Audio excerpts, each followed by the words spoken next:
Uma sociedade que quer funcionar de forma estável geralmente precisa manter uma grande camada de trabalhadores na base. Por quê? Isso não é necessariamente uma questão moral, é uma questão de funcionamento. A sociedade precisa de uma multidão produzindo bens e serviços o tempo todo e depois voltando para consumir aquilo que ela mesma ajudou a criar.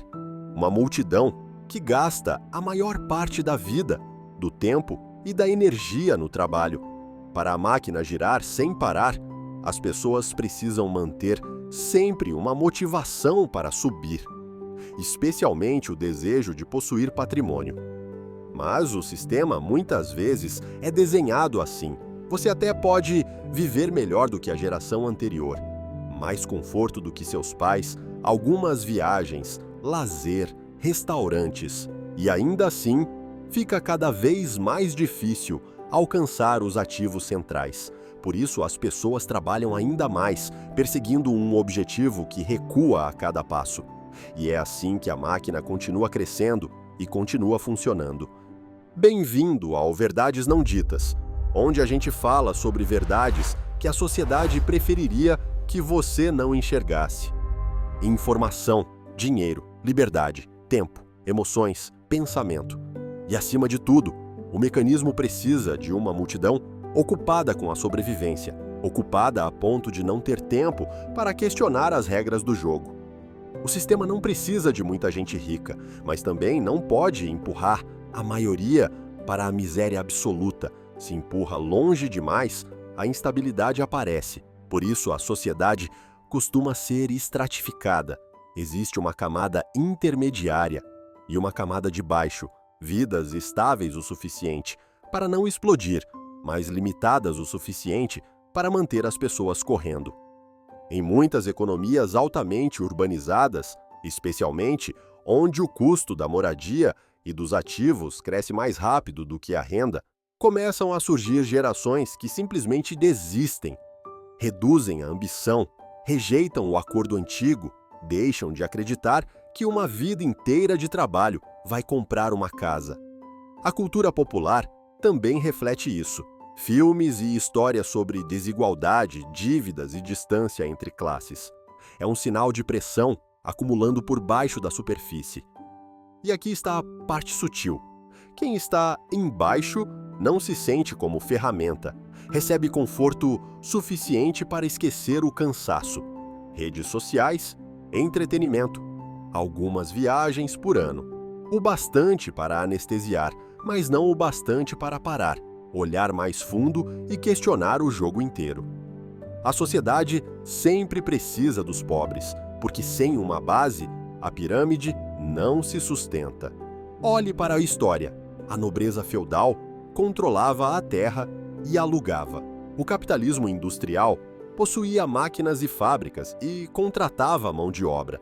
O capitalismo financeiro moderno possui fluxo de caixa, dados, redes legais, tecnologia e consegue influenciar o ritmo de muitas camadas sociais.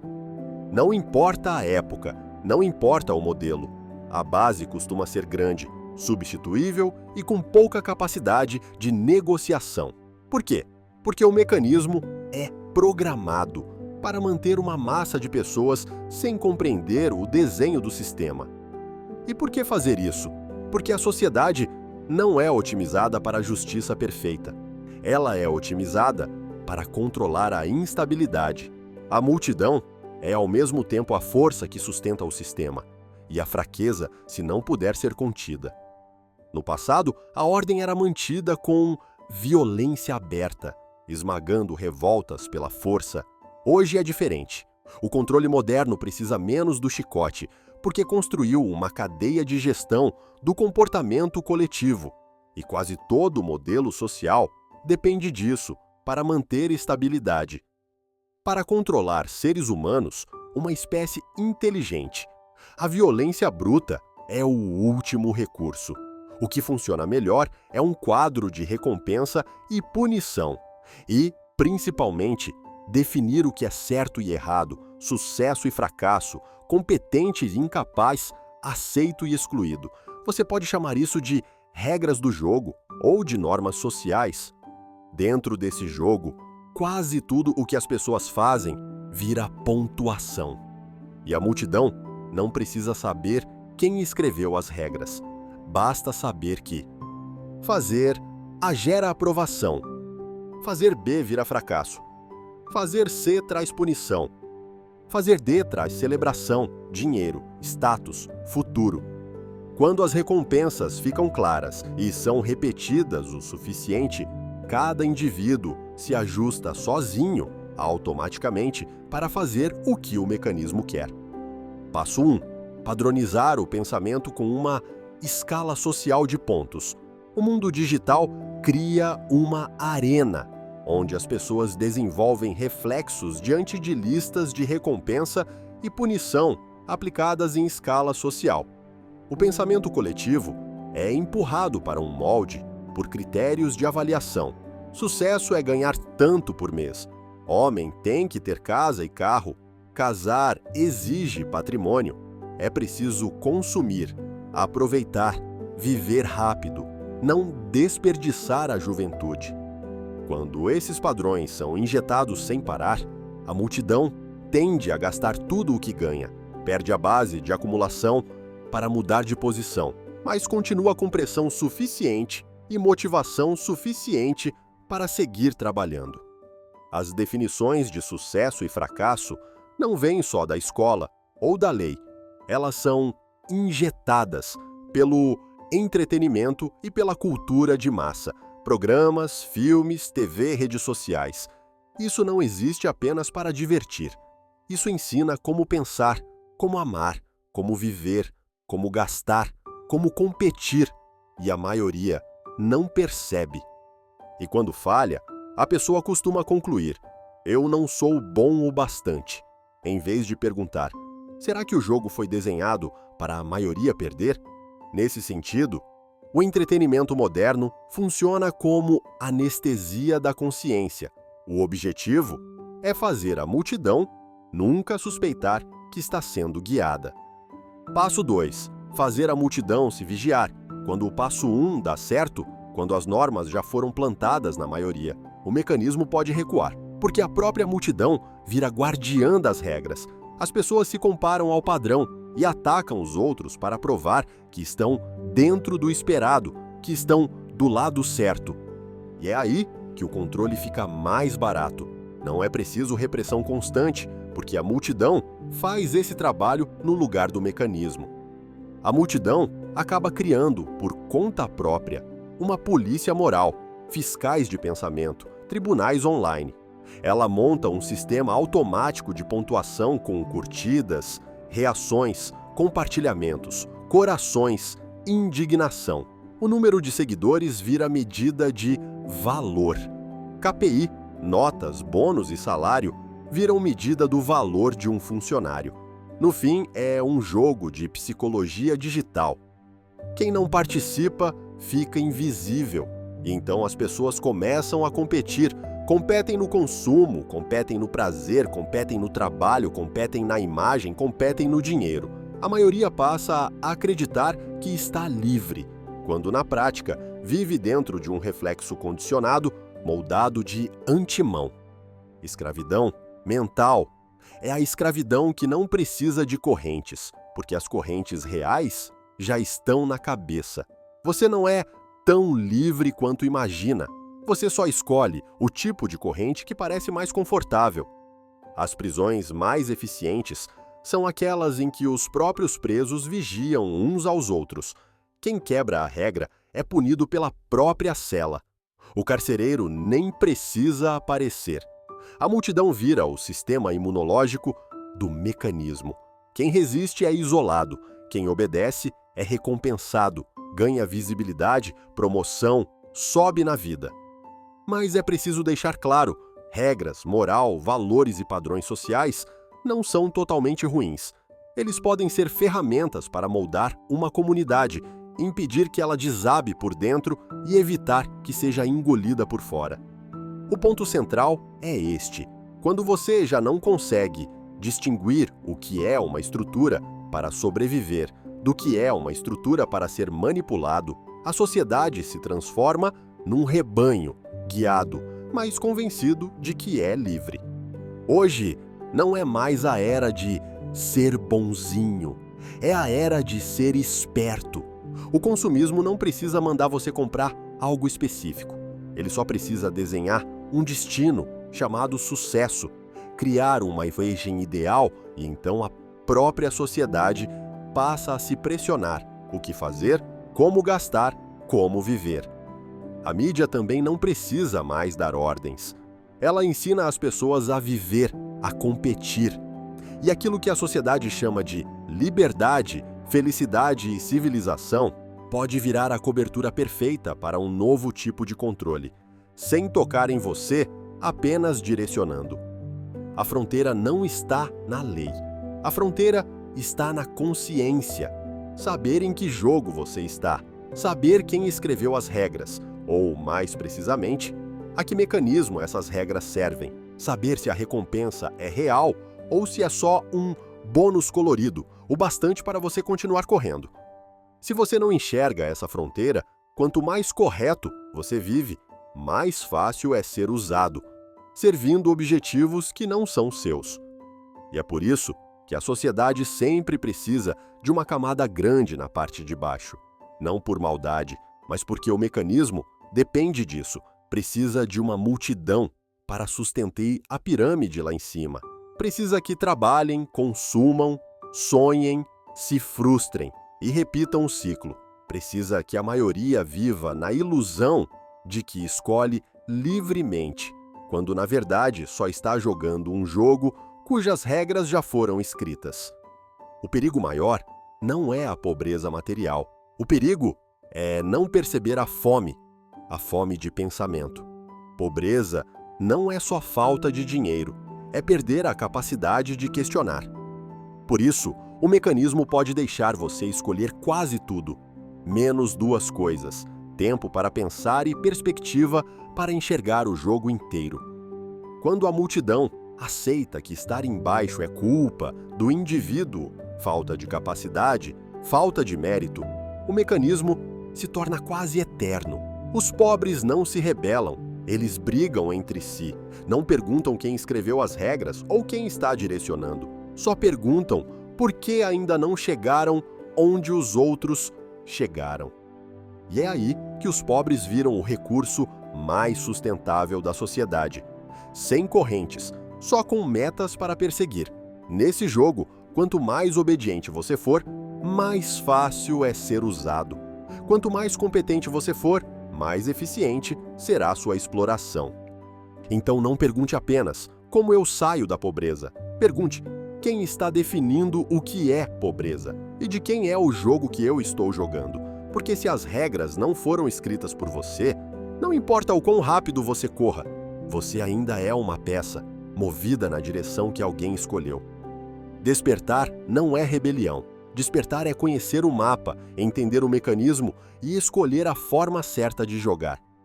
Talvez o que eu esteja dizendo hoje seja difícil de aceitar, mas é uma lente sobre como a sociedade funciona. E o quanto isso faz sentido vai depender da experiência de cada pessoa. Escapar da armadilha do ecossistema social. Por que você trabalha duro e ainda assim não fica rico? A conclusão é simples. O mundo não precisa de gente rica demais, porque se todo mundo tivesse riqueza de classe alta, não sobraria ninguém para fazer o trabalho fundamental: limpeza, operação, entrega, cuidado, coleta de lixo. Para manter uma sociedade estável, o mecanismo precisa garantir que a maioria nunca alcance o destino financeiro que foi prometido. Você pode viver melhor do que seus pais, mas é muito difícil chegar ao estilo de vida do topo. E é muito difícil possuir certos ativos de status, moradia em localização valorizada, carros caros, marcas de luxo, relógios de alto padrão. Ironicamente, é essa distância que te mantém trabalhando. Olhe para a vida de uma pessoa comum. Ela se forma por volta dos 22 anos e se aposenta por volta dos 60. São cerca de 38 anos de trabalho. Em dias, isso dá algo como 14 mil dias dentro da janela produtiva. Mas tirando fins de semana, feriados, doenças, família, deslocamentos, lazer, os dias reais de ganhar dinheiro ficam mais perto de 10 mil. E aqui está o ponto. Se por dia você gera 1 unidade de renda, o máximo da vida toda é 10 mil unidades. Se por dia você gera 2 unidades, o máximo da vida toda é 20 mil unidades. Mas isso é faturamento de vida, não é patrimônio. Porque a maior parte se dissolve nos custos de vida, moradia, transporte, saúde, família, riscos e as pequenas recompensas que você se dá só para aguentar. Se você gasta mais do que acumula, pode terminar com nada, mesmo depois de trabalhar a vida inteira. E aí a inflação quase sempre corre mais rápido do que o aumento salarial da maioria. Então, mesmo sendo frugal, a poupança de uma vida pode virar apenas a entrada de uma casa pequena. A sensação de correr e nunca chegar nem sempre é falha pessoal. É o resultado previsível de um sistema desenhado para manter a maioria correndo. E então as pessoas perguntam: como escapar? A resposta está na posição. Sua posição dentro do ecossistema que distribui valor. Não importa o quanto você trabalhe. Se sua renda depende de horas, seja trabalho físico ou mental, você continua limitado por tempo e energia. Na sociedade moderna, trabalhadores braçais, agricultores, operários, motoristas, entregadores vivem de tempo e esforço. Mas o tempo é limitado e a força diminui com a idade. Quando você já não consegue trabalhar, a renda para. E um único choque de saúde pode te colocar de volta no ponto de partida. Para aguentar, muita gente estica a jornada de 8 para 10, às vezes 12 horas por dia. Mas trabalhar mais não significa ficar rico. Na maioria das vezes, isso só significa conseguir comer ou passar menos aperto por um tempo. Por isso, muitos colocam esperança nos filhos. Dizem para estudar, para conseguir um emprego mais estável, para não sofrer como eles. Mas mesmo que esses filhos entrem numa boa universidade e virem médicos, advogados, professores, eles ficam ricos? Na maioria das vezes, não. Eles só trocam o trabalho físico pelo trabalho mental, da enxada para o bisturi, do esforço corporal para o teclado e a sala de aula. Mas continuam vendendo tempo e energia em troca de dinheiro. E o tempo, como você sabe, sempre tem limite. O problema não é a falta de esforço individual. O problema é a estrutura. Você está num lugar desfavorável dentro do ecossistema que distribui valor. Imagine a sociedade como um rio financeiro, onde o valor é distribuído por camadas. Na base estão os que vendem força de trabalho, esmagados pelo tempo, pela idade e pela doença. No alto estão os que não precisam estar presentes o tempo todo. E, ainda assim, o dinheiro corre até eles. Eles não vendem esforço, eles vendem produto, serviço, marca ou um sistema. E é por isso que um mesmo café pode contar duas histórias diferentes. Se você prepara e vende barato, você está vendendo esforço por unidade de tempo. Mas uma rede de franquias pode cobrar muito mais e aumentar o lucro com escala, porque não vende só café, vende experiência, processo, sistema e consegue vender milhares de copos ao mesmo tempo sem precisar estar lá. Então, a forma mais sustentável de sair do ciclo da pobreza não é fazer mais, é fazer diferente. Você precisa sair do modelo vender tempo 1 para 1 e entrar no modelo vender valor 1 para muitos. Ou seja, criar algo que possa atender muita gente ao mesmo tempo, sem ficar preso ao seu tempo e à sua energia.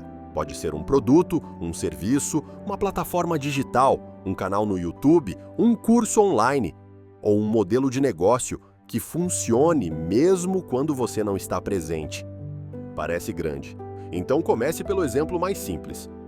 Pense em vender água. Se o lucro por garrafa é pequeno, para ganhar um valor relevante, você precisa vender dezenas de milhares de unidades. Sozinho é impossível, mas se você constrói um sistema de distribuição, com representantes, afiliados, revendedores, ou vende por marketplaces e e-commerce, isso se torna possível.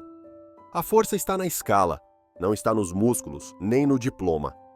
Daqui, você enxerga um princípio simples, que o sistema tradicional costuma esconder. Trabalhar duro é necessário, mas não basta. Você precisa trabalhar com inteligência e entender como funciona o ecossistema que distribui valor na sociedade. Porque esta sociedade não foi desenhada para te tornar rico. Foi desenhada para te manter estável, um salário suficiente, uma vida ajustada, um financiamento de décadas, um plano básico de saúde, uma aposentadoria lá na frente. Tudo isso te faz acreditar que está sendo cuidado, mas na prática te coloca num ciclo, suficiente para sobreviver, insuficiente para subir. E o mais perigoso é que essa estabilidade mata sua vontade de romper. Ela te faz temer risco, temer mudança, temer fazer diferente. Depois, você ensina seus filhos a viver do mesmo jeito. E a pobreza, mesmo numa versão respeitável, continua sendo empurrada de geração em geração. Então, qual é a solução? É mudar a perspectiva, parar de se ver como alguém que apenas trabalha para sobreviver e começar a pensar como alguém que cria valor que pode ser multiplicado. É aí que você começa a aprender vendas, empreendedorismo, marca pessoal, finanças e investimentos. Você não precisa abandonar seu trabalho imediatamente, mas precisa construir a base de um segundo sistema de renda, um sistema que não seja limitado pelo seu tempo e pela sua energia. Pergunte a si mesmo: você consegue criar um produto digital? Você consegue abrir um canal e compartilhar conhecimento? Você consegue vender alguma coisa pela internet? Você consegue construir uma rede de afiliados ou colaboradores? Você consegue investir em algo que gere fluxo de caixa? Se a resposta for sim, comece, mesmo pequeno, porque o caminho que você está seguindo hoje, na maioria das vezes, não leva à liberdade. E se você pensa que isso é só para gente talentosa, rica, muito inteligente, você já caiu na armadilha. Não é que os bons conseguem, é que quem começa vira bom. O mundo mudou. Você não precisa mais de permissão para começar. Você precisa de internet, um celular e a mentalidade certa. A maior barreira não está no diploma, no capital ou no ponto de partida. Ela está na forma como você enxerga a si mesmo. Você pode continuar vendendo sua força de trabalho, ou pode começar a vender valor. Você pode continuar trocando tempo por dinheiro, ou pode construir um sistema em que a renda continua funcionando mesmo enquanto você dorme. A escolha é sua, mas lembre, o tempo não espera ninguém. Se você chegou até aqui, é porque este episódio te ajudou. Então, deixa um like, compartilha e se inscreve no canal para a gente não se perder no futuro. Quem sabe o próximo episódio não te dá exatamente o ângulo que faltava para escolher o jeito certo de jogar.